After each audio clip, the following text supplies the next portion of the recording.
This is my record from Overheat Records in Japan in the early 80s. Pray for Smurf. I wanted to name it Smurfy Beaver Shots, but Matt Groening talked me out of it. It's kind of bad psychedelic country music.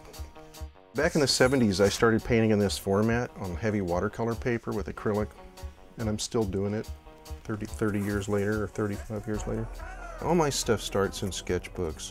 I've been doing them since the late 60s.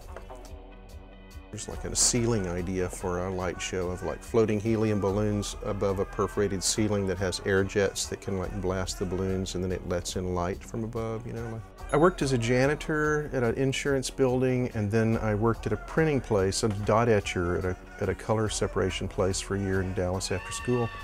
And then I went to LA in '76 until '86. And so when I got there, it was really at the beginning of punk rock. So these are the ones that are like in the gallery show now. They end up framed under glass.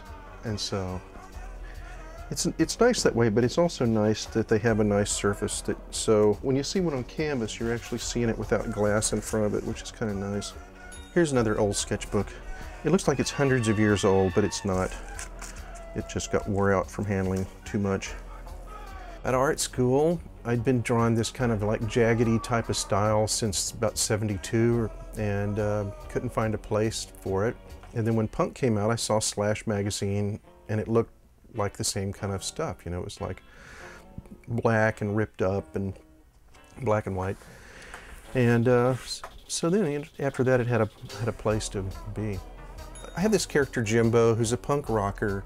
And he started out just having adventures that are like, you know, a punk rocker.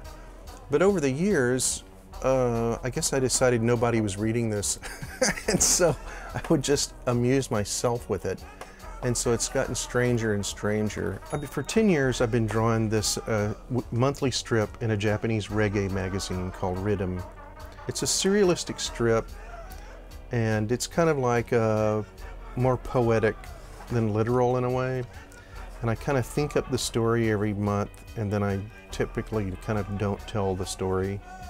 My father's a cowboy and Indian painter. He's a real cowboy. He's like got a hat and boots and cuts brush and all that stuff. He tends to go back and forth between these emblematic kinds of paintings and the more illusionistic kind of paintings, because he's like half Indian, half Choctaw. Paintings, they just gradually change over time. You know, I'll come up with some idea and do like a lot of variations of it, like these white on black paintings, and I'll move on. I might come back to it or use it as a part of something else. You know, it's got a title down there. I don't know what it's called. Paul Rubens approached me to do a poster for a stage show he wanted to do, and that led to, you know, years later to designing the TV show, the Pee Wee's Playhouse TV show. And Paul and I are still friends, and we're still working on new ideas all the time. Keyhole, it's called Keyhole. The titles are a little bit arbitrary. Sometimes to get titles, I have like this big book that lists sound effects. Yeah, it's all part of the same project in a way. The sketchbooks are fun and kind of vital. Comics are really hard. They just take hundreds of hours, and you have to race. I have to race it over and over and over to even make it look crappy. Painting is real, kind of like Zen. So anyway, that's what my paintings are like.